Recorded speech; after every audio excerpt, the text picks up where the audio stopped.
नमस्ते सभी को। मैं दीपिका जैन। आज हम सभी कक्षा 10वीं के पाठ 5 जननी तुल्य वत्सला जो पाठ है उसके प्रश्नोत्तर हल करेंगे। यहाँ पर पहला प्रश्न दिया है, एक पदेन उत्तरम लिखत, यानी एक शब्द में उत्तर लिखो। इसका पहला है, वृषभः दीन इति जानानपि कः तम युध्यमान आसीत्। वृषभ यानी बैल जो है वह दीन यानी दुर्बल था, इस प्रकार जानते हुए भी कौन उस बैल को जबरदस्ती से युध्यमान यानी हाँकता आसित यानी हाँकता था। बैल जो है वो दुर्बल है, कमज़ोर है, ये जानते हुए भी कौन जो है उसको जबरदस्ती जो है वो हाँकता था। तो उत्तर है इसका कृषक है यानी किसान। किसान जो है ये जानता था कि बैल बहुत कमज़ोर है, उसके बाद भी वह उसको जबरदस्ती चला रहा था, हाँक रहा था। प्रश्न नंबर दूसरा है, वृषभः कुत्र पपात। बैल जो है वह कहाँ पर गिर गया। तो उत्तर इसका क्षेत्रे। क्षेत्रे का अर्थ होता है खेत में गिर गया था। तीसरा है, दुर्बले सुते। दुर्बल यानी कमजोर, सुते यानी पुत्र पर, कस्या यानी किसकी, अधिका कृपा भवती अधिक कृपा होती है। कमजोर पुत्र पर किसकी अधिक कृपा होती है। तो उत्तर इसका मातु। मातु का अर्थ होता है माता। कयो एक शरीरेन दुर्बल आसित। कयो यानी कौन एक जो है शरीर से दुर्बल था। तो उत्तर इसका बलिवर्दयो। बलिवर्दयो यानी बैल। बैल जो है दो बैल थे, उन दोनों बैलों में से एक शरीर से दुर्बल था, तो दो बैलों में से एक शरीर से दुर्बल था। इसके बाद पांचवा है, चंड वातेन यानी प्रचंड हवा के द्वारा, मेघ रवेश और बादलों की गर्जना से, सह यानी साथ में, प्रचंड हवा और बादलों की गर्जना के साथ में, कह सम जायत कौन होने लग गई। तो प्रवर्ष यानी बारिश। बहुत प्रचंड हवा और बादलों की गर्जना के साथ बारिश होने लग गई थी। इसके बाद में एक वाक्य। प्रश्न नंबर दूसरा है, अधोलिखिता नाम यानी नीचे लिखे गए प्रश्नानाम प्रश्नों के उत्तरानि यानी उत्तर संस्कृत भाषा या संस्कृत भाषा में लिखत यानी लिखिए। पहला है इसका, कृषक किम करोति इसम। कृषक यानी किसान, किम यानी क्या, करोति इसम कर रहा था, किसान क्या कर रहा था। उत्तर है इसका कृषक किसान बलिवर्दाभ्याम यानी दोनों बैल। बलिवर्दाभ्याम लिखा है ना, दो बैल। किसान जो है दोनों बैलों के द्वारा क्षेत्र कर्षणम, क्षेत्र का अर्थ होता है खेत, कर्षणम का अर्थ होता है जोतना, खेत जोतने का काम करोति इसम कर रहा था। किसान जो है दो बैलों के द्वारा खेत जोतने का काम कर रहा था। इसके बाद दूसरा प्रश्न है, माता सुरभि यानी जो सभी गाय भैंस बैल जो प्राणी होते हैं इन सभी की माता कहलाती है सुरभि। तो माता सुरभि जो है किम अर्थम किस लिए, अश्रुणी यानी आंसुओं को, मुंचती यानी छोड़ रही, इसमें का मतलब थी। माता सुरभि किस लिए आंसुओं को छोड़ रही थी यानी आंसू बहा रही थी।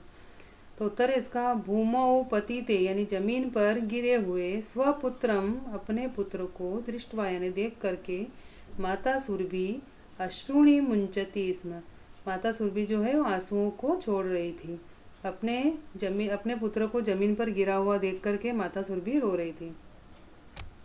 इसके बाद तीसरा है, सुरभि इंद्रस्य प्रश्नस्य किम उत्तरम ददाति। सुरभि जो है वह इंद्र के प्रश्न का किम यानी क्या उत्तर देती है। इंद्र प्रश्न पूछते हैं सुरभि से, तो सुरभि इंद्र के प्रश्न का क्या जवाब देती है।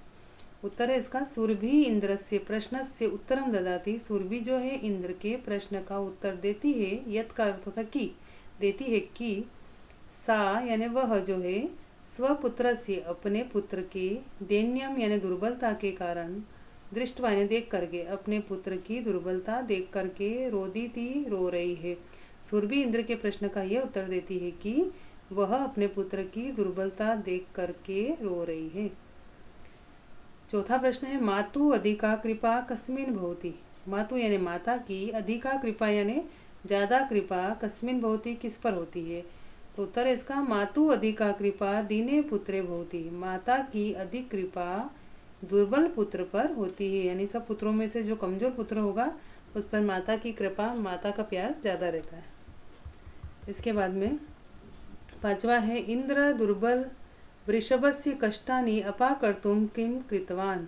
इंद्र ने दुर्बल यानी कमजोर वृषभस्य यानी बेल के कष्टानि यानी कष्टों को अपाकर्तुं दूर करने के लिए किम कृतवान क्या किया। इंद्र ने कमजोर बेल के कष्ट को दूर करने के लिए क्या किया। तो उत्तर इसका इंद्र दुर्बल वृषभस्य कष्टानि अपाकर्तुं, इंद्र ने कमजोर बेल के कष्टों को दूर करने के लिए अतिवृष्टि कृतवान, अतिवृष्टि यानी बहुत ज़्यादा बारिश, कृतवान यानी कि बहुत ज़्यादा बारिश कर दी, ताकि किसान जो है वो जोतने का काम नहीं कर सके ज़्यादा बारिश में और बेलों को लेके घर चला जाए। तो वैसा ही हुआ, इंद्र ने जैसे ही ज़्यादा बारिश करी तो उसके कारण से बेलों को आराम मिल गया। जो कमज़ोर बेल था वो उसको किसान घर ले गया और उसको आराम मिला। तो इस कारण से अतिवृष्टि यानी बहुत ज़्यादा बारिश की इंद्र ने। इसके बाद 6 है जननी की दृश्य भवती। जननी यानी माता जो है वो किस प्रकार की होती है। तो उत्तर है इसका जननी तुल्य वत्सला भवती। माता जो है तुल्य यानी समान होती है, वत्सला यानी सभी बच्चों के ऊपर समान प्यार बरसाने वाली होती है, सबके ऊपर समान भाव, समान दृष्टि भावना रखने वाली होती है। तो माता जो है वह सभी पर समान भाव से लाड़ प्यार करने वाली होती है। इसके बाद में इसी का 7वां प्रश्न है पाठे अस्मिन, यानी अस्मिन का अर्थ होता है इस पाठ में कयो संवाद विद्यते, किसका संवाद बताया गया है, किन दोनों का संवाद बताया गया है। इस पाठ के अंदर किन दो लोगों का संवाद बताया, संवाद यानी बातचीत बताई है। इस पाठ के अंदर किन दो लोगों की बातचीत बताई है। उत्तर इसका अस्मिन पाठे, इस पाठ में इंद्रस्य सुरभे च, इंद्रस्य यानी इंद्र, च यानी और, सुरभे, सुरभे यानी सुरभि का संवाद विद्यते, संवाद बताया गया है। इस पाठ के अंदर इंद्र और सुरभि का संवाद बताया गया है। इसके बाद है प्रश्न नंबर 3, क स्तंभे दत्ता नाम पदा नाम, क स्तंभ के अंदर दिए गए पदों का मेलनम मेल, ख स्तंभे दत्ते, ख स्तंभ में दिए गए समानार्थक पदे कृत, समानार्थक पद से करिए। क स्तंभ के अंदर दिए गए जो पद है यानी शब्द है उनका मिलान आपको किससे करना है, ख स्तंभ से करना है, क्योंकि क के समानार्थक ख में है तो उसको ढूंढ करके आपको लिखना है। तो पहला इसमें दिया है कृच्छेन, कृच्छेन का अर्थ होता है कठिनाई से। तो इसका समानार्थक कौन सा है इनमें से, तो कृच्छेन का समानार्थक होता है काठिन्यन, काठिन्यन यानी कठिनाई से। चक्षुर्भ्याम, चक्षुर्भ्याम का मतलब आंखें, तो इसका समानार्थक है नेत्राभ्याम, तो चक्षुभ्याम नेत्राभ्याम। जवेन, जवेन का अर्थ होता है तेज गति से, शीघ्रता से, तो यहाँ जवेन का समानार्थक है द्रुत गत्या यानी तेज गति से। इंद्र, इंद्र का समानार्थक है यहाँ पर वासव, वासव का अर्थ भी होता है इंद्र। पुत्रा यानी पुत्र, बेटे, इसका यहाँ पर समानार्थक है सुताह। शीघ्रम, शीघ्रम का अर्थ होता है जल्दी से करना, तो इसका समानार्थक है अचिरम, अचिरम का अर्थ भी होता है जल्दी से। बलिवर्द, बलिवर्द का अर्थ होता है बेल और इसका समानार्थक है वृषभ, वृषभ का अर्थ भी होता है बेल। इसके बाद यहाँ पर प्रश्न नंबर 4 है स्थूल पदम आदत, ये स्थूल पद यानी यहाँ पर जो मोटे अक्षरों में जो शब्द लिखे गए हैं उनको लेकर के प्रश्न निर्माणम कृत, प्रश्न निर्माण आपको करना है। यहाँ पहला दिया हुआ है सह कृच्छेन भारम उद्वहति, सह यानी वह, कृच्छेन का अर्थ होता है कठिनाई से, भारम उद्वहति यानी भार को उठाता है, वह कठिनाई से भार को उठाता है। इसका प्रश्न निर्माण करना है। तो वह किसके द्वारा भार को उठाता है, तो यहाँ कृच्छेन हट जाएगा, कृच्छेन की जगह लग जाएगा केन, वह किसके द्वारा भार को उठाता है और पीछे प्रश्नवाचक चिन्ह। इसके बाद प्रश्न नंबर 2 है सुराधिपताम अपृच्छत, सुराधिप यानी इंद्र ने उससे पूछा, तो प्रश्न क्या बनेगा, किसने उससे पूछा, तो यहाँ कह हो जाएगा सुराधिप की जगह, कह ताम अपृच्छत, किसने उससे पूछा और प्रश्नवाचक चिन्ह। 3 है अयम अन्यभ्यो दुर्बल, यह जो है अयम यानी यह, अन्यभ्यो दूसरे बेलों से, दुर्बल यानी कमजोर है, तो प्रश्न बनेगा यह किससे कमजोर है, तो यहाँ पर अन्यभ्यो की जगह हो जाएगा केभ्य, अयम केभ्य दुर्बल, यह जो है किससे कमजोर है और प्रश्नवाचक चिन्ह। इसके बाद 4 है धेनु नाम माता सुरभि आसित। धेनु नाम यानी जो गायें हैं उनकी माता सुरभि थी। तो यहाँ प्रश्न बनेगा किसकी माता सुरभि थी। तो यहाँ धेनु नाम की जगह हो जाएगा कासाम माता सुरभि आसित, किसकी माता सुरभि थी, और प्रश्नवाचक चिन्ह। इसके बाद प्रश्न नंबर 5वां है सहस्राधिकेषु पुत्रेषु सत्वस्वपि सा दुखी आसित। हजारों पुत्रों के होने पर भी वह दुखी थी। तो यहाँ प्रश्न बनेगा कितने या कैसे पुत्रों के होने पर भी वह दुखी थी। तो यहाँ सहस्राधिकेषु हट जाएगा, इसकी जगह आ जाएगा केशु। केशु पुत्रेषु सत्वस्वपि सा दुखी आसित, कैसे पुत्रों के होने के बाद भी वह दुखी थी। इसके बाद प्रश्न नंबर 5वां। प्रश्न नंबर 5वां है रेखांकित पदे यथा स्थानम संधि विच्छेदम व कुरुत। जहाँ रेखा खींची हुई है वहाँ यथा स्थान पर आपको संधि विच्छेद करना है या संधि बनानी है। तो यहाँ पहला दिया है कृषक क्षेत्र कर्षणम कुर्वन प्लस आसित। किसान जो है वो खेत की जुताई का काम कर रहा था। यहाँ कुर्वन और आसित दोनों को जोड़ना है। तो जैसे कुर्वन आसित को जोड़ेंगे तो कुर्व जैसा था वैसा ही रहेगा। न में आ की मात्रा जुड़ जाएगी क्योंकि ये व्यंजन संधि है। यहाँ पर न हलंत है, हलंत का मतलब होता है आधा अक्षर है, या न आधा है। तो जब भी आधा अक्षर होगा तो वो हमेशा वहाँ व्यंजन संधि बनती है। तो व्यंजन संधि में ये न व्यंजन है तो न में पीछे से आ की मात्रा जुड़ी तो ये ना हो जाएगा। तो ये शब्द बन जाएगा कुर्वनासित। यहाँ पर लिखा हुआ है कुर्वनासित, तो ये व में आ की मात्रा नहीं आएगी, केवल कुर्व होगा। व में ये आ की मात्रा हट जाएगी, केवल कुर्वनासित सही है। इसके बाद दूसरा है तयोर एक वृषभ दुर्बल आसित। उनमें से एक बैल जो है वो दुर्बल था। तो यहाँ तयो रेक इन दोनों का संधि विच्छेद करेंगे तो तयो जैसा था वैसा वैसा लिखेंगे। ये र जो है इसमें से एड़ी की मात्रा बाहर निकाल देंगे। तो जैसे ही एड़ी की मात्रा बाहर निकालेंगे ये र हो जाएगा आधा, और आधे र का बन जाता है विसर्ग, इसलिए यहाँ पर तयो में विसर्ग लगा हुआ है। और यहाँ ए की मात्रा बाहर निकाली थी तो ये एक जैसा था वैसा आ जाएगा। तयोर एक का बनेगा तयो प्लस एक, विसर्ग है इसलिए विसर्ग संधि। तथापि वृक्ष न उत्थित, उसके बाद भी बेल नहीं उठा। तो न प्लस उत्थित जुड़ेंगे यहाँ पर, तो ये गुण संधि हो गई। इसमें प्लस के बाद जब भी ऊ हो तो ऊ जो है ओ में बदल जाता है, तो इसलिए यहाँ पर न में ओ की मात्रा लगा देंगे और पीछे की मात्रा आधा था वो थी तो जैसा था वैसा वैसा आ जाएगा, नो उत्थित हो जाएगा।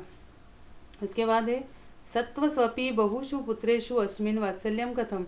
हजारों पुत्रों के होने पर भी, यानी बहुत सारे पुत्रों के होने पर भी तुम्हारा वात्सल्य, तुम्हारा प्रेम इस पर कैसे है। तो यहाँ सत्व स्वपी का संधि विच्छेद करना है, तो वो सिंपल सा है संधि विच्छेद। स जैसा था वैसा लिखेंगे, त भी जैसा था वैसा ही लिखेंगे। ये स सरोते का जो आधा है यहाँ पर ये व है इसके पीछे, तो व जो है ऊ में बदल जाएगा। तो जैसे ही ये व जो लिखा हुआ है ये ऊ में बदला तो स में ऊ की मात्रा जुड़ जाएगी, तो ये हो जाएगा सत्सु। और व में से अनार की मात्रा बाहर निकाली तो ये हो जाएगा अपी। यानी हम सत्व स्वपी का संधि विच्छेद जब करेंगे सत्व स्वपी में अपी अ बाहर निकाल देंगे व में से, तो आधा ये व में से जैसे अनार बाहर निकाला ये व हो गया आधा। और यण संधि में आधा व जो है वो पहले क्या था ऊ था, इसलिए व जो है आधा व ऊ में चेंज हो जाएगा। और जैसे ऊ में चेंज होगा तो ये स में ऊ की मात्रा जुड़ जाएगी तो सत्सु हो जाएगा। सत्सु प्लस अपी यण संधि इसमें। इसके बाद पांचवा है तथा प्लस अपी प्लस अहम प्लस एतस्मिन स्नेहम अनुभवामि। इसका संधि विच्छेद है, इसको मिला के लिखना है। तथा में आ की मात्रा है, इधर अ है, या दीर्घ संधि है, इधर आ है इधर अ है, दोनों मिल जाएंगे तो दोनों मिलकर के दीर्घ स्वर रहेगा। आ बड़ा है इसलिए आ ही रहेगा।